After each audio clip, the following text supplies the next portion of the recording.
शैक्षणिक व सामाजिक धार्मिक क्रांती घडून आणणारे विश्वशांतीचे अग्रदूत महाकारुणिक तथागत पूर्ण जम्बूद्वीपामध्ये बौद्ध धर्माचा प्रसार प्रचार करणारे प्रियदर्शनीय महानाम सम्राट अशोक 1848 मध्ये आणि 1851 मध्ये पुण्यामध्ये पहिल्यांदा मुलींची शाळा स्थापन करणारे राष्ट्रनिर्माते क्रांतिसूर्य बहुजनाचे नायक महात्मा ज्योतिबा फुले खांद्याला खांदा लावून आपल्या नवऱ्याच्या कार्यामध्ये हिरिरीने भाग घेणाऱ्या क्रांतिज्योती Savitribai Phule, symbol of the knowledge अर्थात ज्ञानाचे प्रतीक, विश्ववंदनीय भारतीय संविधानाचे शिल्पकार, बहुजनाचे नायक, शिक्षण तज्ञ, बोधिसत्व महामानव डॉक्टर बाबासाहेब आंबेडकर यांना मी प्रथम विनम्र अभिवादन करतोय। आज 86व्या साप्ताहिक धम्मवर्गाला उपस्थित असणारे सर्व बौद्ध उपासक उपासिका, आजच्या या धम्म वर्गाचे अध्यक्ष आमचे मित्र आयुष्यमान प्राध्यापक डॉक्टर साहेबराव कांबळे सर आणि या चिंतन विषयाच्या माध्यमातून 86व्या साप्ताहिक धम्मवर्गाला मला ज्यांनी आमंत्रित केले असे सर्व डॉक्टर बाबासाहेब आंबेडकर अभ्यास मंडळ यांचे संयोजक कार्यकर्ते या सर्वांना मैत्रीपूर्ण जय भीम, नमो बुद्धाय। माझा आवाज येतो सर? हा, तर आजचा जो विषय आहे तो अतिशय चिंतनाचा विषय आहे आणि अतिशय गंभीर हा विषय आहे। सध्याचं शासन आणि व्यवस्था जी आहे ही व्यवस्था आज तरुणाला दिशाहीन करण्याच्या मार्गावर बसली आहे। याचे एकमेव कारण म्हणजे खाजगीकरण, जागतिकीकरण आणि शिक्षणाचे बाजारीकरण असं म्हणता येईल। आजचा विषय जो आहे ते आजचे शैक्षणिक धोरण, विद्यार्थ्याची या धोरणामुळे होणारी वाताहत आणि आम्ही समाज म्हणून याला जबाबदार आहोत का आणि आपली जबाबदारी काय, या अनुषंगाने हा विषय इथे प्रतिपादन करत असताना मला अतिशय आनंद होत आहे की पहिल्यांदा हा विषय एका अभ्यास मंडळाच्या माध्यमातून अखिल महाराष्ट्र पातळीवर एक नव्याने चळवळ उभी होत आहे आणि एक विचारवंत म्हणतोय जर देशाला बर्बाद करायचे असेल तर त्या देशाची शिक्षण व्यवस्था पहिल्यांदा बर्बाद करा, म्हणजे देश आपोआप बर्बाद होईल। आज शिक्षणामुळे माणूस घडतोय हे सर्वांना माहीत असताना शिक्षणाचं खाजगीकरण हे होऊ घातलं आहे। वेगवेगळे जी.आर, वेगवेगळे धोरण आणि कॉन्व्हेंट पद्धतीचा ऊत आलेला आहे। डॉक्टर बाबासाहेब आंबेडकर म्हणतात शिक्षण हे वाघणीचं दूध आहे, शिका, संघटित व्हा आणि संघर्ष करा। आणि या बाबासाहेबांच्या मार्गदर्शनाला विरोध म्हणून आंबेडकरी चळवळीला नेस्तनाबूत करण्याचं षडयंत्र या देशामध्ये होऊ घातलं आहे. आणि महात्मा फुले यांचे जे विचार आहे का शिक्षणामुळे सत्य आणि असत्यातील फरक कळतोय. जेव्हा लोक शिक्षण घेऊन पुढे येतील तेव्हा उच्चवर्णीय लोक शासनकर्ती जमात राहणार नाही. आणि डॉक्टर बाबासाहेब आंबेडकरांचं जे स्वप्न आहे स्वातंत्र्य, समता, बंधुता, न्याय, महात्मा फुलेंचं जे स्वप्न आहे बहुजन हिताय बहुजन सुखाय, तथागत बुद्धांचं जे स्वप्न आहे का सर्व लोकांपर्यंत ज्ञान गेलं पाहिजे. आणि म्हणून या शिक्षणाची सध्या वाताहत होण्याची शक्यता फार मोठ्या प्रमाणात आहे. आपण 29 जुलै 2020चं परिपत्रक वाचलं असेल. या धोरणाला महाराष्ट्र शासनाचे शिक्षण मंत्री दीपक केसरकर यांनी हिरवी झेंडी दाखवली आहे. आणि सर्व देशामध्ये नवीन शैक्षणिक धोरण लागू झालेले आहे. त्यांनी ती तारीख ठरवत असताना महाराष्ट्रामध्ये सुकाणू समिती निर्माण केली आणि 2022-23 पासनं नवीन शैक्षणिक धोरण लागू करण्याचं त्यांनी जाहीर केलेलं आहे. आपल्याला नवीन शैक्षणिक धोरणाच्या संदर्भात बऱ्याच लोकांना केवळ व्हॉट्सअपवर आणि केवळ वर्तमानपत्रावर आणि GRच्या माध्यमातून परिपूर्ण माहिती दिलेली नाही. परंतु या 34 वर्षाच्या नंतरच्या धोरणामध्ये केंद्रीय पातळीवर हे विधेयक पारित झालेलं आहे. आणि या विधेयकामध्ये आपल्या बहुजन समाजाला अतिशय मागासवर्गीय लोकांना ब्राह्मण, क्षत्रिय, वैश्य, शूद्र हे जे 4 वर्ण होते या वर्णाची व्यवस्था या नवीन शैक्षणिक धोरणामध्ये या शासनाने केलेला आहे. या धोरणाआधी 1986 मध्ये राजीव गांधींनी जेव्हा धोरण आणलं होतं त्या धोरणामध्ये अतिशय चांगल्या पद्धतीने शिक्षण व्यवस्था होती. 10+2+3 अशा पद्धतीची ही शिक्षण व्यवस्था होती. परंतु याला छेद लावण्याचं काम या मोदी सरकारने केलेलं आहे. या राजीव गांधीच्या धोरणाच्या आधी डॉक्टर बाबासाहेब आंबेडकरांनी भारतीय संविधानाच्या माध्यमातून शिक्षणाची व्यवस्था अतिशय प्रकटपणे कलमाच्या माध्यमातून, कायद्याच्या माध्यमातून संविधानामध्ये प्रतिबिंबित केली होती. परंतु ही व्यवस्था कोलमडून काढण्यासाठी या कलमांमध्ये दुरुस्ती करण्यात आलेली आहे. जवळपास त्या कालखंडामध्ये 21 कलम आणि 45वी जी कलम आहे हे अतिशय महत्वाची आहे. 21व्या कलमामध्ये डॉक्टर बाबासाहेब आंबेडकरांनी सरळ प्रतिपादन केलेलं आहे का 14 वर्षाच्या खालील मुला-मुलींचं मोफत शिक्षण व्हावं आणि सक्तीचं शिक्षण व्हावं हे 21व्या कलमामध्ये प्रतिबिंबित केलेलं आहे. परंतु काळाच्या ओघामध्ये इंदिरा गांधी, राजीव गांधी, नरसिंह राव यांच्या कालखंडामध्ये फारसा बदल न होता नव्याने मोदी सरकारच्या कालखंडामध्ये हे जे धोरण आहे हे मोठ्या प्रमाणात बदलवलेलं आहे असं आपणास दिसून येते. यावेळेस 5+3+3+4 हे शैक्षणिक धोरण यांनी मान्य केलेलं आहे. या शैक्षणिक धोरणावर मी काही थोडक्यात प्रकाश टाकणार आहे.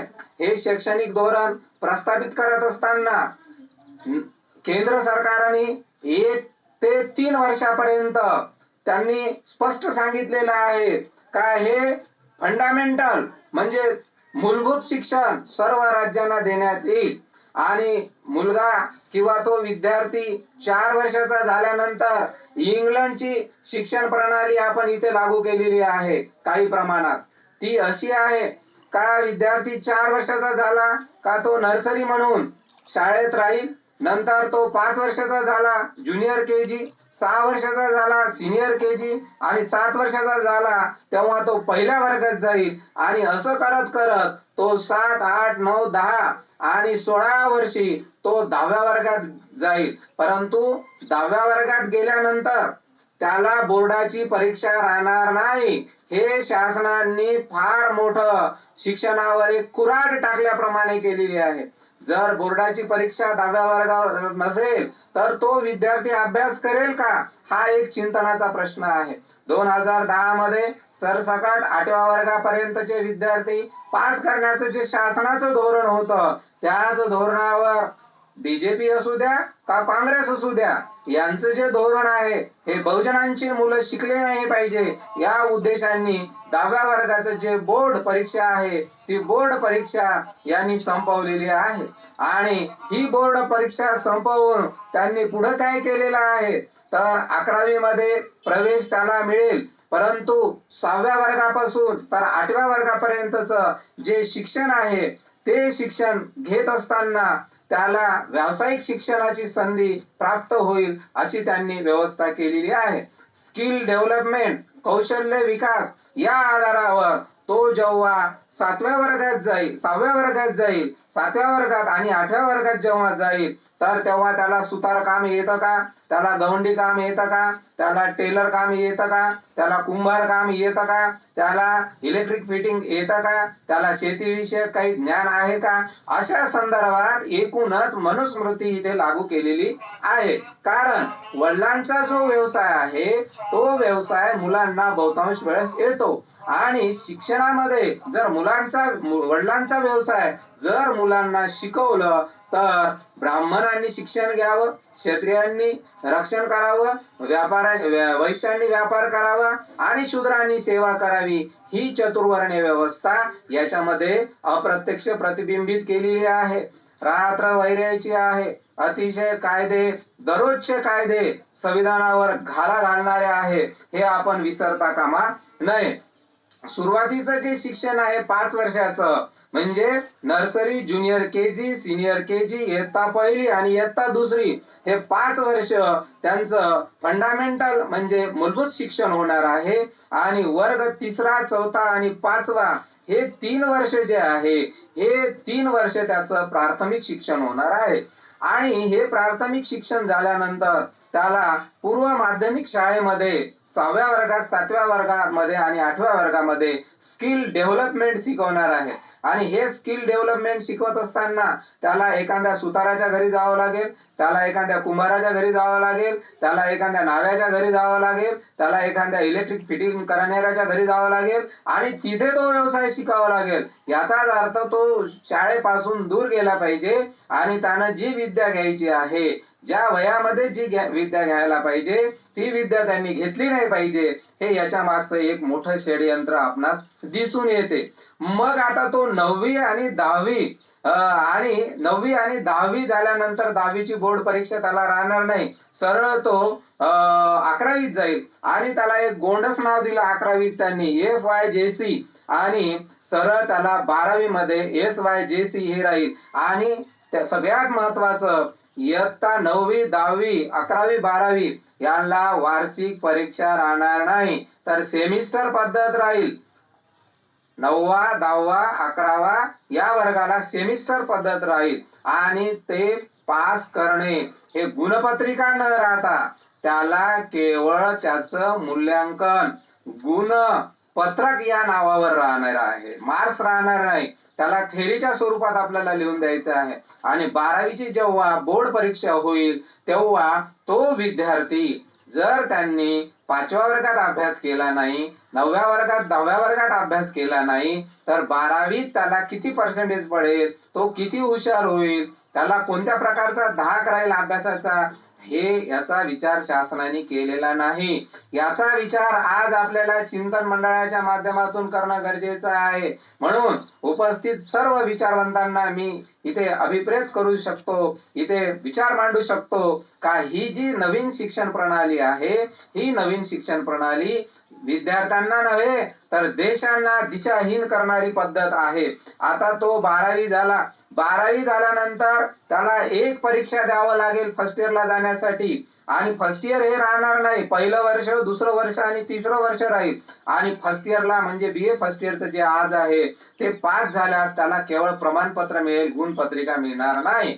तो 12वी नंतर पहिला फर्स्ट इयर तो पास झाला असं प्रमाणपत्र मिळेल, आणि एनटीए नावाची परीक्षा पास झाल्यास त्याला फर्स्ट इयरला ऍडमिशन मिळेल, म्हणजे प्रथम बीए वर्षाला प्रवेश त्याला मिळेल. त्याच्यानंतर त्यानं बीएचं दुसरं वर्ष केलं म्हणजे सेकंड इयर केलं तर त्याला पदवीचे प्रमाणपत्र मिळेल. बीए सेकंड इयरचे मिळणार नाही. पहिलं असेल त्याला सर्टिफिकेट प्रमाणपत्र, दुसरं पदवीचं प्रमाणपत्र, आणि तिसऱ्या वर्षी त्याला डिग्रीचं प्रमाणपत्र मिळेल. आणि या तिन्ही वर्षामध्ये शिकत असताना त्याला स्वतःहून एखादा व्यवसाय करता येईल, शाळा सोडून, कॉलेज सोडून, महाविद्यालय सोडून, आणि पुन्हा ती डिग्री त्याला कंप्लीट करता येईल. अशा पद्धतीने डिग्री कंप्लीट करणे हे सक्तीचे ठेवले नाही. आता मला सांगा, डॉक्टर बाबासाहेब आंबेडकर एके ठिकाणी म्हणाले, माझ्याकडे आता एक महत्वाचं पुस्तक काल मला मिळालेलं आहे सायंकाळी लायब्ररीमध्ये, दृष्टे शिक्षण तज्ञ डॉक्टर बाबासाहेब आंबेडकर, आणि हे कुलगुरूने लिहिलेलं आहे डॉक्टर यू.एम. पठाण.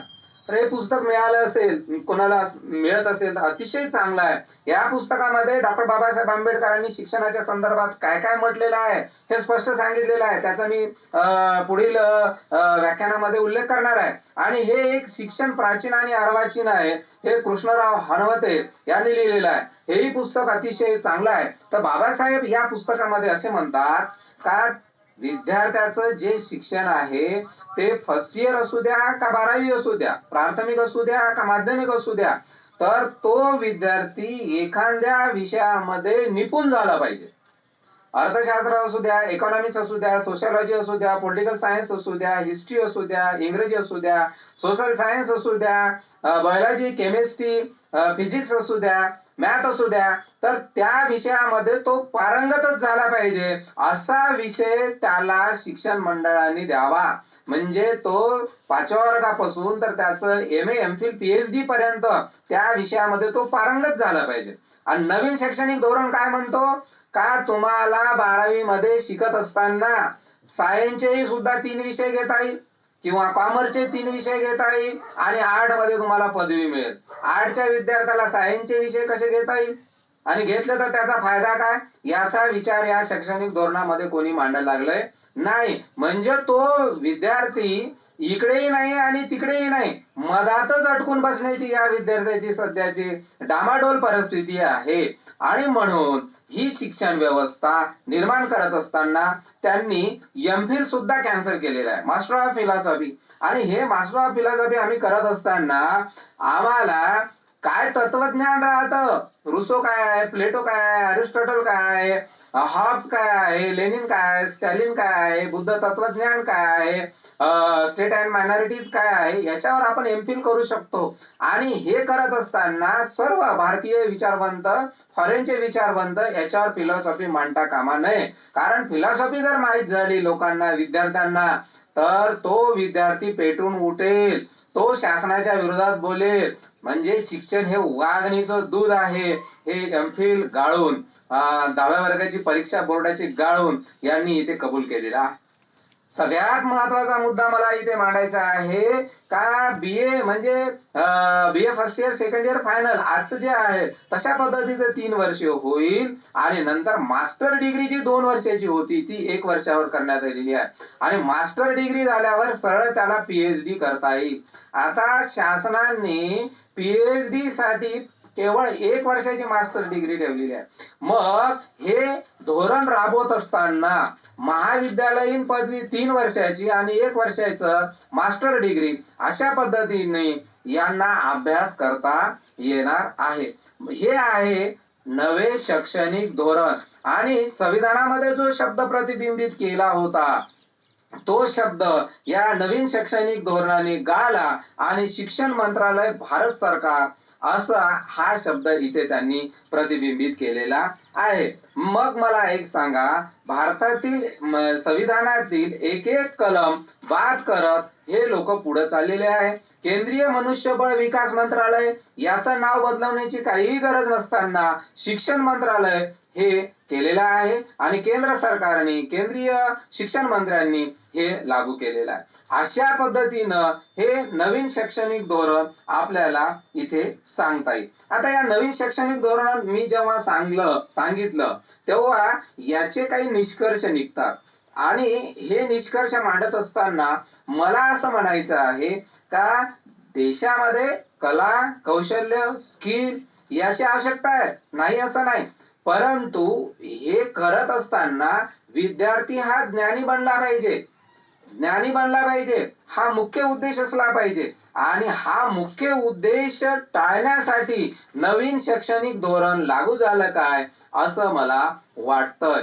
आणि मग आजची जे शिक्षणाच्या संदर्भात जे धोरण आहे हे धोरण आपण याच्यावर चिंतन करणं गरजेचं आहे. प्रत्येक मुद्द्यावर चिंतन करणं गरजेचं आहे. मग केजी पासून पीजी पर्यंत आणि त्यानंतर त्यांनी बीटेक, एमटेक आणि हे सर्व शिक्षण, इंजिनिअरिंग आणि जर नीट म्हणजे इंजिनिअरिंग आणि एमबीबीएस जर सोडलं तर बाकी सर्व शिक्षण हे एका छताखाली येईल असं त्यांनी घोषित केलेलं आहे. म्हणजे याचा अर्थ युजीसी सुद्धा आता त्यांनी बाद करण्याचं ठरवलं आहे काय असंही मला कधी कधी वाटतं. मग हे करत असताना यांना काय निष्पन्न करायचं आहे याच्यामध्ये तर त्यांनी धोरण फार मोठे सांगितलेले आहे. का नवीन शैक्षणिक धोरण काय असेल त्यांनी सांगत असताना फार या शैक्षणिक धोरणाची चर्चा केलेली आहे, परंतु अंमलबजावणी करत असताना ते धोरण यांनी बाजूला ठेवणार आहे का असं कधी कधी वाटतं. मग याचे ध्येय उद्दिष्ट काय आहे नवीन शैक्षणिक धोरणाचे? तर नवीन शैक्षणिक धोरणाचे उद्दिष्ट आहे सर्वांना सहज शिक्षण मिळावं. सर्वांना सहज शिक्षण म्हणजे काय? घरी बसून शिकले पाहिजे. सर्वांना सहज शिक्षण म्हणजे काय? घरी बसून शिकले पाहिजे. शिक्षकाच्या माध्यमातून शिकता कामा नये. तो मोबाईलच्या माध्यमातून शिकू द्या का कशाच्या माध्यमातून, एखाद्या कारकुनाच्या माध्यमातून, एखाद्या गवंड्याच्या माध्यमातून, एखाद्या कुंभाराच्या माध्यमातून तो शिकू द्या, परंतु तो घरी सहज शिकला पाहिजे. आणि याच्यामध्ये दुसऱ्या नंबरवरचा आहे समानता निर्माण करणं. समानता कोणाची निर्माण करणं? केवळ बहुजन लोकांचं जे खच्चीकरण आहे, गरीब वाढले पाहिजे याची समानता निर्माण करण्याचे हे धोरण आहे का असं वाटतं. गुणवत्ता कोणती? तर शारीरिक गुणवत्ता वाढली पाहिजे, बौद्धिक गुणवत्ता नाही. त्यांचे जे धोरण आहे हे धोरण आपल्याला विपर्यास निर्माण करणारे आहे. आता उत्तरदायित्व असावे म्हणते पालकांचे, म्हणजे पालकांनी शिक्षण घेत असताना त्या शाळेला फंडिंग करायचं आहे नवीन शैक्षणिक धोरणामध्ये. तर अशा पद्धतीने हे नवीन शैक्षणिक धोरण आपण वाचलंही असेल, परंतु हे नवीन शैक्षणिक धोरण म्हणत असताना हे धोरण आपल्यासाठी कुचकामी ठरतं का असं मला वाटतं. आणि हे धोरण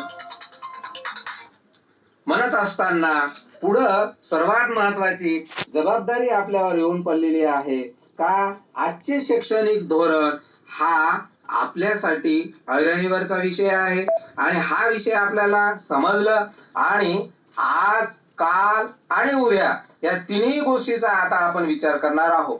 कालचे, आजचे आणि उद्याचे शैक्षणिक धोरण हे उच्चवर्णीयाच्या हातात असल्यामुळे विद्यार्थ्याची वाताहत होत आहे हे सत्य परिस्थिती.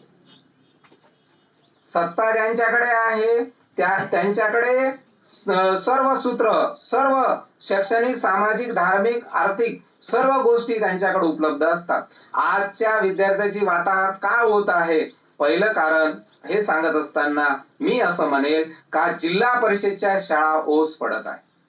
जिल्हा परिषदच्या शाळा ओस पडत आहे याचा अर्थ असा का या शाळेकडे समाजाची पाहण्याची जी दृष्टी आहे ती वक्र आहे. कारण या मराठी शाळेमध्ये काहीही शिकवल्या जात नाही. हा विपर्यास समाजामध्ये हे लोक तयार करत आहे. कारण यांचे मुलं सीबीएसई मध्ये, आयसीएसई बोर्ड मध्ये आणि स्टेट बोर्ड मध्ये शिकत असल्यामुळे या शाळेवरून शासनाला कोणतीही गरज नाही, राज्यकर्त्यांना कोणतीही गरज नाही आणि म्हणून पैसा द्या, शिक्षण घ्या, हे शासनाचं खाजगीकरणाचं धोरण आहे. याचं आपल्याला महत्वाचं कारण असं आहे का बहुजनांचे जे लोक आहे, आदिवासी आहे, वडार आहे, पारधी आहे, एससी आहे, व्हीजेएनटी आहे, ओबीसी आहे, या लोकांनी शिक्षणाच्या प्रवाहात येऊच नये. आणि डॉक्टर बाबासाहेब आंबेडकरांचं जे स्वप्न होतं का समताधिष्ठित समाज निर्माण झाला पाहिजे, स्वातंत्र्य, समता, बंधुता, न्याय निर्माण झाला पाहिजे. जर या लोकांनी शिक्षण घेतलं नाही तर स्वातंत्र्य, समता, बंधुता, न्याय कदापिही निर्माण होणार नाही. आणि हे स्वप्न या लोकांना पूर्ण करायचं आहे. म्हणून मराठी शाळा ज्या आहे, ज्या जिल्हा परिषदच्या शाळा आहे, त्याचं बाजारीकरण करण्यात येत आहे. हा महत्वाचा विषय आहे आणि म्हणून प्राथमिक शाळा हे ओस पडत आहे. दुसरं महत्वाचं कारण यामुळे काय होत आहे का विद्यार्थ्याची वातावरण होत आहे.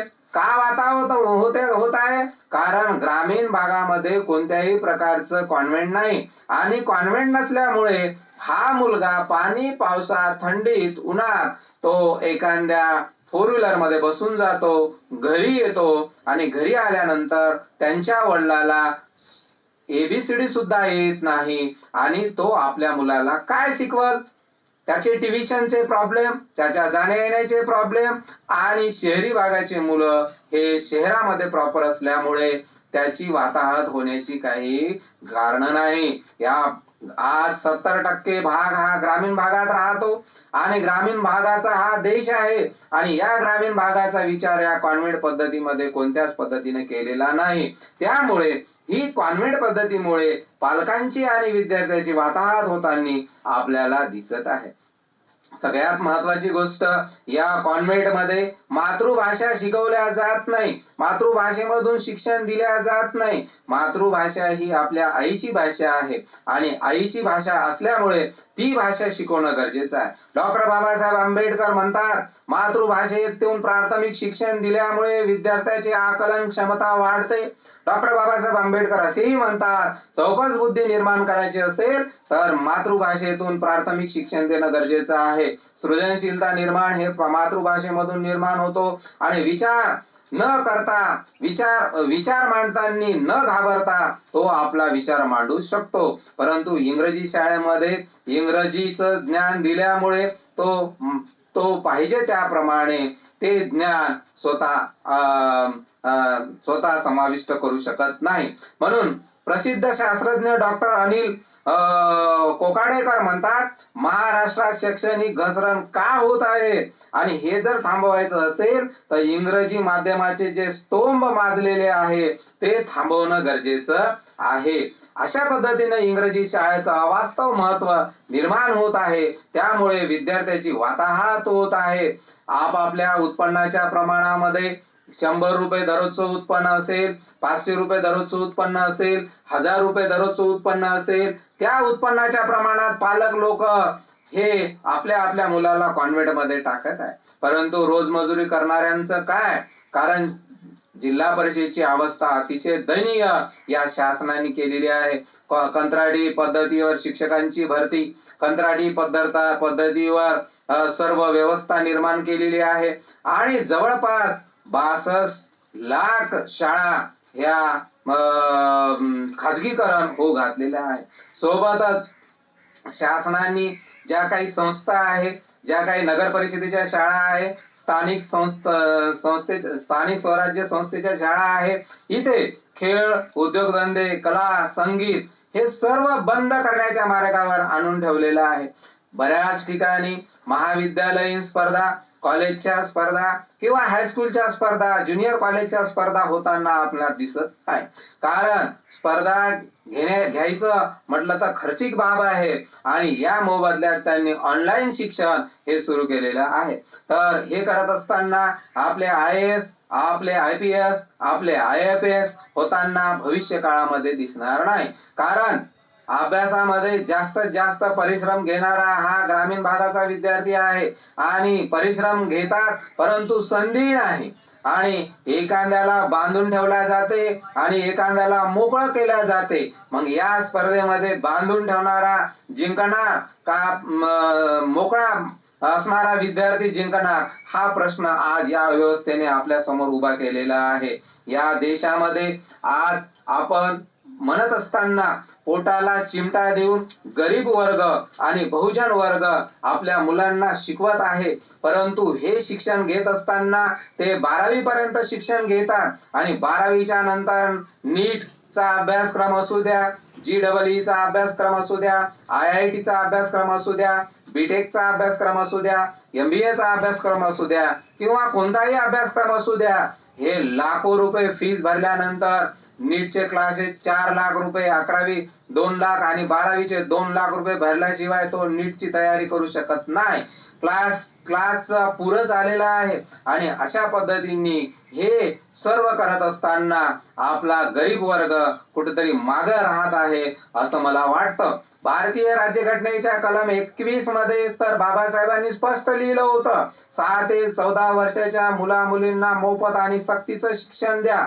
परंतु हे करत असताना खिचडी शिजवण्याची व्यवस्था शिक्षकांकडे लावून दिलेली आहे, मीटिंगची व्यवस्था शिक्षकाकडे लावून दिलेली आहे आणि ज्या ठिकाणी 4 वर्ग आहे त्या ठिकाणी केवळ 1 शिक्षक आहे, तो केवळ ऑफिशियल काम करतो. अशा पद्धतीने केवळ पोषक आहार या सूत्राच्या आधारावर विद्यार्थ्याला कुपोषित करण्याचा मार्ग शैक्षणिक दृष्ट्या आहे. शैक्षणिक दृष्ट्या तो कुपोषित जर झाला तर या देशाचं भविष्य अतिशय वाईट आहे असं मला म्हणता येईल. आणि एक महत्वाची गोष्ट मला इथे सर्व चिंतक करणाऱ्या विचारवंतांना म्हणायचं आहे का, ग्रामीण भागातले जे सेंटर आहेत ते सेंटर कॉफी मुक्त होणं गरजेचं आहे. वेगवेगळ्या सेंटरवरचा अभ्यास करत असताना चिटोऱ्याच्या माध्यमातून विद्यार्थी पास होतात, ते या देशाचं भविष्य घडू शकणार आहे का?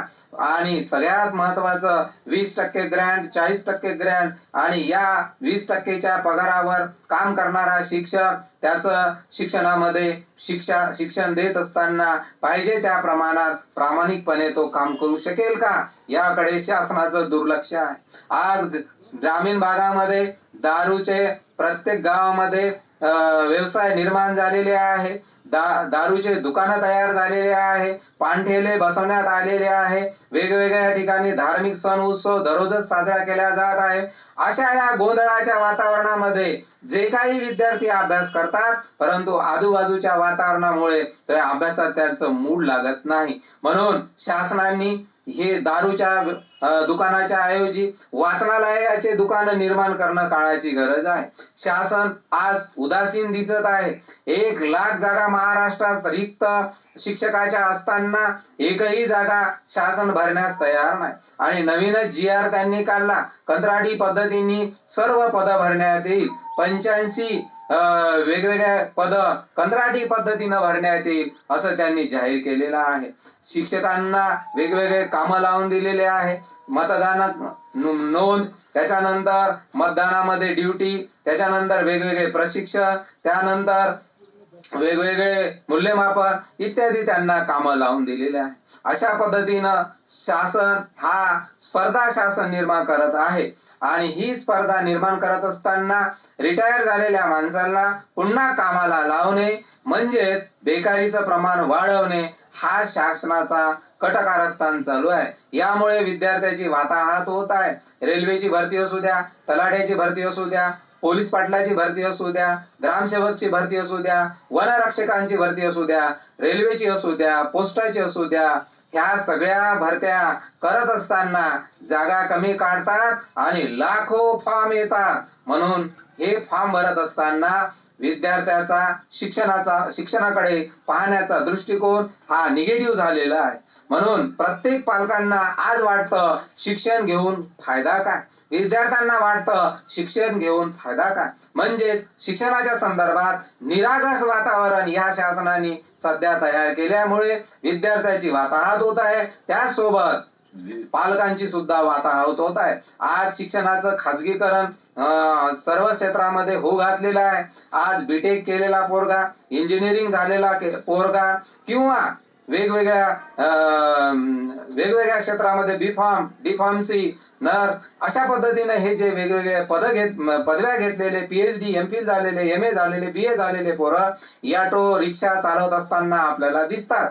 अनेक ठिकाणी मी तर पाहिलं, सायकल दुरुस्ती सुद्धा करणारा पोरगा B.Ed करून आहे, D.Ed करून आहे, मोटरसायकल दुरुस्त करणारा पोरगा B.Ed, D.Ed करून आहे. आणि हे चित्र पाहत असताना ऊसाचा रस असू द्या, का किराणा दुकान असू द्या, पांढेला असू द्या, या सर्व ठिकाणी बहुजनांची मुलं काम करताना आपणास दिसते. मग विद्यार्थ्याची ही वातावत नव्हे का? मला सर्व उपस्थितांना एक प्रश्न करायचा आहे का आपण हे सर्व कार्यक्रम आयोजित करत असताना मला अतिशय आनंद होतो का MPSC, UPSCच्या माध्यमातून आपली टक्केवारी किती आहे आणि MPSC, UPSCची तयारी करत असताना आता तेही एका एजन्सीच्या माध्यमातून परीक्षा घेणार असं त्यांनी घोषित करण्याचा प्रयत्न केला. 288 ओबीसीचे बांधव पास झाले असताना त्यांना नॉन क्रिमिनल नावाच्या खाली त्यांना ऑर्डरी दिल्या नाही. अशा पद्धतीने MPSC आणि UPSC मध्ये सुद्धा सरळ भरतीच्या माध्यमातून काही जागा त्यांनी सचिवाच्या भरल्या. यामुळे MPSC, UPSC करणाऱ्या विद्यार्थ्याची वाताहत होत आहे. आणि हे करत असताना आपण पालक म्हणून, आपण समाजसेवक म्हणून, आपण प्राध्यापक म्हणून, आपण शिक्षक म्हणून, आपण वकील म्हणून, आपण डॉक्टर म्हणून आपली भूमिका काय असली पाहिजे तर आपण SC, ST, OBC, व्हिजेंटी या सर्व जाती धर्मातील लोकांना शिक्षणाचं खाजगीकरण, शिक्षणाचं बाजारीकरण, शिक्षणाची दैन्य अवस्था हे समजून सांगत असताना याच्यातूनही मार्ग काढता येईल. आपल्याला डॉक्टर बाबासाहेब आंबेडकरांच्या काळातील उदाहरण देऊन, महात्मा फुलेच्या कालखंडातील उदाहरण देऊन, छत्रपती शिवाजी महाराजांच्या कालखंडातील उदाहरण देऊन सांगता येईल. अतिशय शून्यामधून यांनी विश्व निर्माण केलेला आहे. डॉक्टर बाबासाहेब आंबेडकरांनी अतिशय प्रतिकूल परिस्थितीमध्ये वर्गात बसण्याची त्यांना व्यवस्था नव्हती, बसण्याचा अधिकार नव्हता, शिक्षण घेण्याचा अधिकार नव्हता, तरीही बाबासाहेबांनी पूर्ण व्यवस्था बदलून टाकले. Symbol of the knowledge Babasaheb झाले. अशाही परिस्थितीमध्ये विद्यार्थ्यांची वाताहत न होता आपण विहाराच्या माध्यमातून ज्ञान केंद्र निर्माण झाले पाहिजे, विहारामध्ये लायब्रऱ्या निर्माण झाल्या पाहिजे. या लोकांनी कितीही सांगितलं आम्ही तुम्हाला पास करू, 8व्या वर्गापर्यंत परीक्षा नाही, 10व्या वर्गापर्यंत बोर्ड परीक्षा नाही, 11वीत परीक्षा नाही, BA ला परीक्षा नाही, MA ला परीक्षा नाही, याचाच अर्थ विद्यार्थी शिक्षणापासून दूर जावा असं म्हणत असले, कितीही समस्या निर्माण करत असले तरी आपल्या विद्यार्थ्यांना आपलं कर्तव्य आहे का विहाराच्या माध्यमातून किंवा समाजामध्ये जाऊन जागृती करणं आणि जण एकत्र आणणं आपली जबाबदारी आहे. श्रीमंतांचे मुलं हे Pune, Mumbai, Hyderabad, America, England, Japan, चीन या राष्ट्रामध्ये शिकत आहे आणि शिक्षण घेत असताना त्यांचा उद्देश एकमेव आहे का शासनकर्ते जमात होणे आणि शिक्षण तज्ञ होणे. परंतु आपल्याला यापासून हे लोक वंचित ठेवत आहे. म्हणून या कार्यक्रमाच्या निमित्ताने आपली जबाबदारी काय आहे हे सांगत असताना अतिशय आनंद होतो का आपल्या समाजामधून आज लेखक, साहित्यिक, कलाकार, आंदोलनकार निर्माण करणं गरजेचं आहे. त्याशिवाय आपल्या समाजाचा विकास होणार नाही. व्यवस्थेच्या विरोधात एकत्र आले पाहिजे. यामध्ये एक प्राध्यापकांचा ग्रुप, एक शिक्षकांचा ग्रुप, एक डॉक्टरांचा ग्रुप, एक वकिलाचा ग्रुप, एक समाजसेवकाचा ग्रुप, एक व्यावसायिक ग्रुप असे सर्व ग्रुप एकत्र येऊन जन आंदोलन उभं करणं काळाची गरज आहे. ही आपली जबाबदारी आहे. आणि ही जबाबदारी म्हणत असताना सगळ्या जाती धर्मांना आपल्याला एकत्र येऊन या संघटनेच्या माध्यमातून, या चळवळीच्या माध्यमातून सर्व जाती धर्मातील लोकांना एकत्र येऊन आज आपण उभं करणं काळाची गरज आहे. आणि निवडणुकीच्या माध्यमातून, मतदानाच्या माध्यमातून यांना आपलं अस्तित्व दाखवणं काळाची गरज आहे. विद्यार्थ्यांना तंत्रज्ञानाचा अभ्यास शिकवणं काळाची गरज आहे. परराष्ट्रातील स्कॉलरशिप, फॉरेन फेलोशिप हे आपल्याला मिळत असते आणि तो सुद्धा आपण लाभ कसा मिळवता येईल असं आपण विद्यार्थ्याला समजून सांगितलं पाहिजे. आज द्रोणाचार्य शुद्धीवर आहे हे लक्षात ठेवा. आज द्रोणाचार्य हे शुद्धीवर आहे.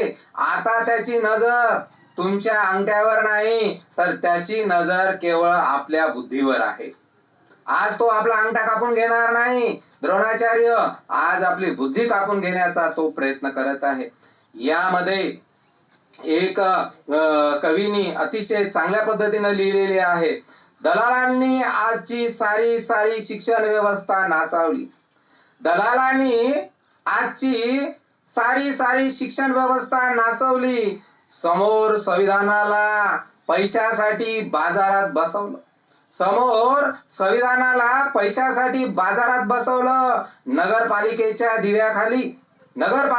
दिव्याखाली राब राब राबणारे, अभ्यास करणारे मुलं आता प्रश्न करत आहे, आजची शिक्षण व्यवस्था कोणासाठी, आजची शिक्षण व्यवस्था कोणासाठी. आणि आज ब्राह्मण, क्षत्रिय, वैश्य, शूद्र हे 4 वर्ण जन्माला घातलेले आहे. हे घालत असताना ब्राह्मणामध्ये आज कोणता वर्ग जातो? उच्चवर्णीयामध्ये. तर राजकारणी, सत्ताधीश लोक आणि भांडवलदार लोक या वर्गामध्ये जाते. क्षत्रिय वर्गामध्ये कोण जातात? तर शिक्षण सम्राट म्हणजे भांडवलदारांचे मुलं, म्हणजे जे काही देशाचं चालवणार आहे, IAS, IPS हे सर्व भांडवलदारांचे मुलं, राजकारण्याचे मुलं, आमदाराचे मुलं, खासदाराचे मुलं हे क्षत्रिय वेशभूषेमध्ये आज उभे आहे. आणि वैश्यामध्ये कोण उभे आहे? तर वैश्यामध्ये मध्यमवर्गीय लोक जे आहे, का जे एका पिढीमध्ये नोकरीला होते आणि मुलाला शिकवत आहे, हे आज वैश्यामध्ये जातात. आणि याच्याही मध्ये शूद्रामध्ये ग्रामीण भागातील सर्व बहुजन वर्ग जातो. अशा पद्धतीने शिक्षणाचं आज राष्ट्रीयकरण करणं गरजेचं आहे. हा ऐरणीवरचा मुद्दा आहे. या राष्ट्रीयकरणामध्ये सर्व खाजगीकरण आपल्याला दिसून येते. रेल्वेचं खाजगीकरण झालं, त्यानंतर MSEB विजेचं खाजगीकरण झालं, आता लगेच शिक्षणाचं खाजगीकरण विधेयक आलेलं आहे.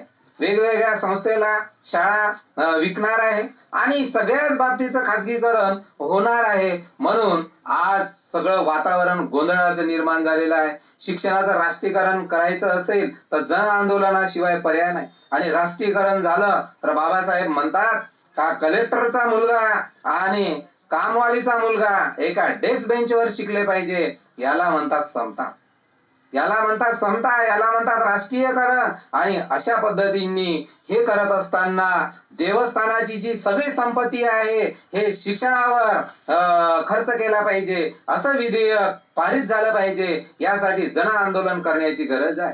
उद्याचा भारत कसा असेल? तर उद्याचा भारत हा खाजगीकरणाचा, जागतिकीकरणाचा, अंबानीचा, दालमियाचा, टाटा, बिर्ला, किर्लोस्कराचा असेल का? आणि राजेशाही पद्धत किंवा हुकुमशाही पद्धत किंवा स्वातंत्र्यपूर्व कालखंड येतो का? हा उद्याचा भारत असेल का? असं मला वाटतं. वेगवेगळे GR आलेले आहे. 6 सप्टेंबर 2023 ला एक शासनाचा GR आलेला आहे.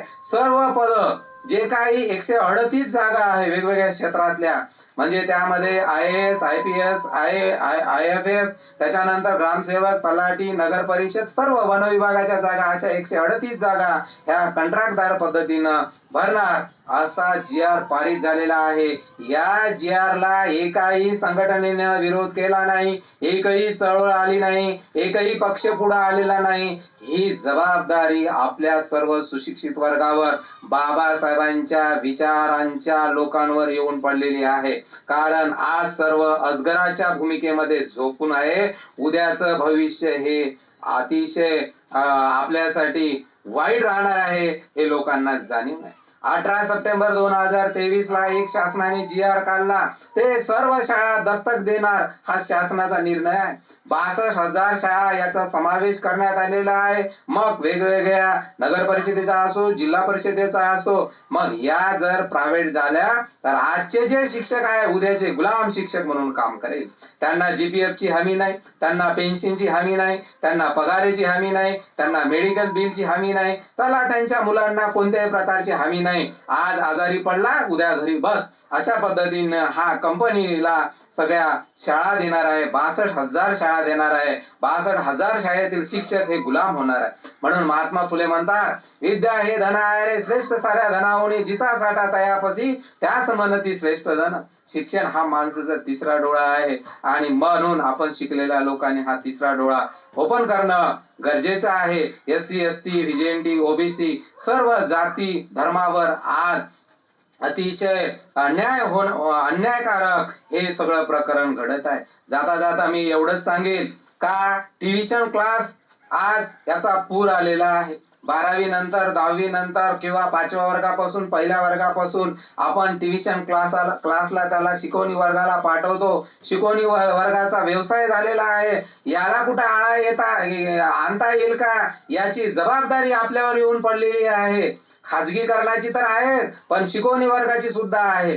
कोट्याला मुलं असतात, आत्महत्या करत आहेत. वेगवेगळे मुलं, पालक गंभीर झालेले आहे. पैसा पालकांकडे शिक्षणासाठी नाही, हाही एक महत्वाचा मुद्दा आहे. पुढील पिढीचे भविष्य वाचवायचे जर असेल तर सुशिक्षित बेरोजगारी जी आहे ते कमी करण्यासाठी शासनाला आवाहन करणं गरजेचं आहे. म्हणून या कार्यक्रमाच्या निमित्ताने मला सर्वांना एकच कळकळीची विनंती आहे का केजी पासून पीजी पर्यंत किंवा सर्व टेक्निकल ज्ञान किंवा नीट असू द्या किंवा इंजिनिअरिंग असू द्या, बीटेक असू द्या, एमटेक असू द्या, एमबीए असू द्या किंवा रेल्वे असू द्या, विमान असू द्या, ह्या ज्या सगळ्या सेवा आहेत या सेवेमध्ये गरिबाचा मुलगा गेला नाही पाहिजे, हे त्यांचं एक षडयंत्र चालू आहे. आणि नर्सिंग करण्यासाठी सुद्धा किंवा जेएनएम, एएनएम किंवा बीएससी नर्सिंग करण्यासाठी सुद्धा डोनेशन पद्धत चालू झालेली आहे.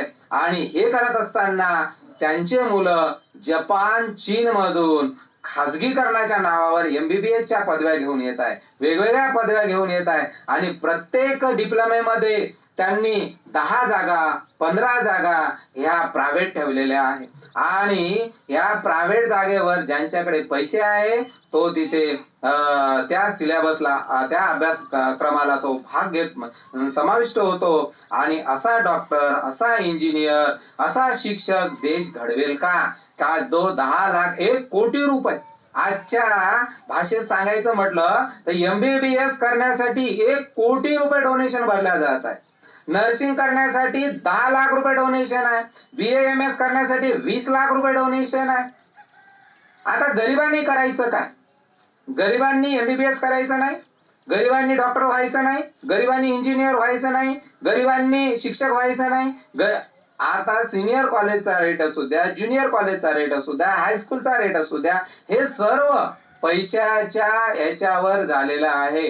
म्हणून देशाला बर्बाद करायचं असेल तर या देशातील शिक्षण व्यवस्था बर्बाद झालेली आहे आणि देश बर्बाद होण्याच्या वाटेवर आहे. आपल्याला केवळ आणि केवळ एकच गोष्ट वाचू शकते, ते आहे चळवळ, ते आहे संघटना, ते आहे बाबासाहेबांचे विचार, ते आहे महात्मा फुलेंचे विचार, ते आहे छत्रपती शिवाजी महाराजांचे विचार, ते आहे राजर्षी शाहू महाराजांचे विचार. यांनी सुद्धा प्रतिकूल परिस्थितीमध्ये संघर्ष केला.